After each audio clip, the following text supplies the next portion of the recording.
ดีมากะเป็นลุงเป็นตาซ้ำเลยบอกปัญหาลุงเล่ป่าคอยมุ่งล้อมยิง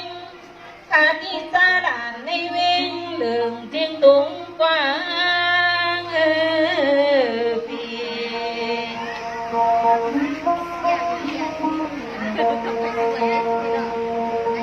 อันว่าสามสองเจ็ดจริงเก้าหนองที่สองป้าตูมีที่ในศาลาองกาเวงเอาคาที่เก่าไปลอยเอามาปอบกันมือเป็นบอยก่อยพังไปขาเลปี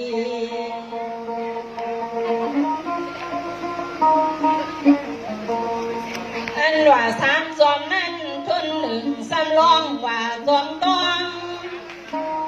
จอมทุนสองร้องว่าจอมสักกวางทุนสามมาแล้วคาที่ไขเก่าตานร้องว่าจอมบอนลังก็เกิดเป็นก้อนก็ยังเตี้ยมหูหันถึงไหนกันนี่คาที่ไขเก่าเที่ยงการหลึงเจ็ดจริงอันมีอยู่กับวิ่งบอกใครปันพี่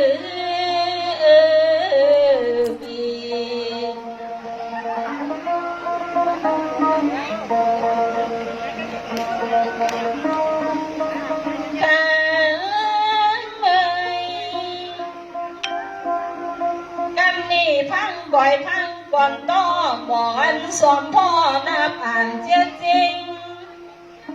ทุนหนึ่งนั่นในร้องว่าจริงงานลำลาบสองมาตามร้องว่าจริงจันคาลำลาบสามบอกยาร้องว่าจริงลาดลำลาบสี่ลัดถ้าตามซ้ำร้องว่าจริงคุมกันว่าไปยังยุ่มก็เลยหันอยู่ทั่ววันคืนลำลาบห้ามาถึงร้องว่าจริงอิงเทียงฟ้องมาแล้วไขเก่าเจียงร้องว่าเจียงยืนลำลาบเจียนมาถึงร้องว่าเจียงจินหากันนี่บอกนี่เจอไปอยู่ท่าพังถ่ายไปนะพี่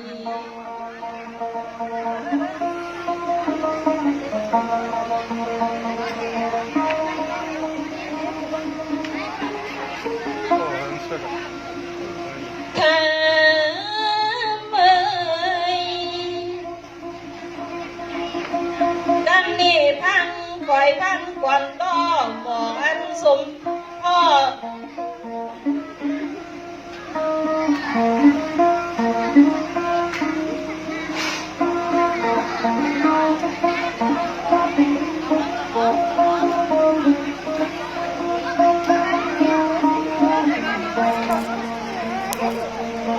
กันนี่คาที่ไข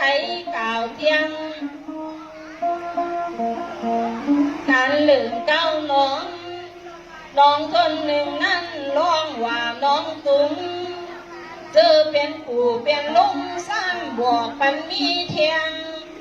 ลำลาบสองเก่าเทียงร้องว่าน้องตุ้งอันมีในเวียงหลงน้องนี้น้องยี่น้องเลี้ยงคาที่ไขเก่าเทียงน้องย่างก็ยังปลาน้องบ้องเลี้ยวอันกาน้องเก้มากกว่ากันนี่ซ้ำจับใส่เทียงน้องไข่ควันกึนกาก็เลยตามหันไว้ในพื้นเก้าตึงน้องตาจ้างน้องในเวียงอำคือลำข้างเลยหวอกปันทั้งให้หวอกปันจี้มือเดียวนี้หลุดเป็นหอเป็นยี่หมุนเตรียมวิ่งสิง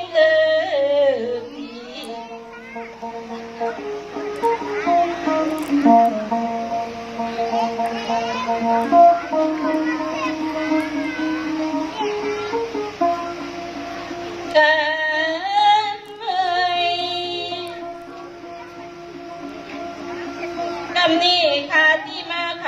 เก่าเที่ยงการเลิกประตูวิ่งชิงตุงใหญ่กว้างมีอยู่12ประตูน้ำเศร้าอ่ำหมองเป็นประตูป่าเลี้ยงคนหนึ่งป ประตูอันสมกุลกึ่งเป็นประตูจื่อเชียงลันสามารถตามเป็นประตูงามพาลำลาสีตีหาประตูขายังภายหน้า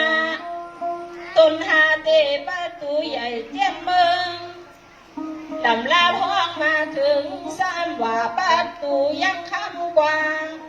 มือเหลียวที่สองตลาดข้างเป็นกาเที่ยวลี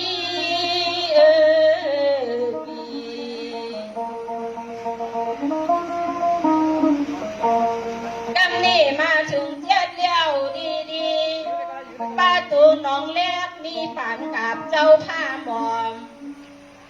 กำนี่ก่อยจนกันทั้งถอมเปียดประตูใหญ่น้องผา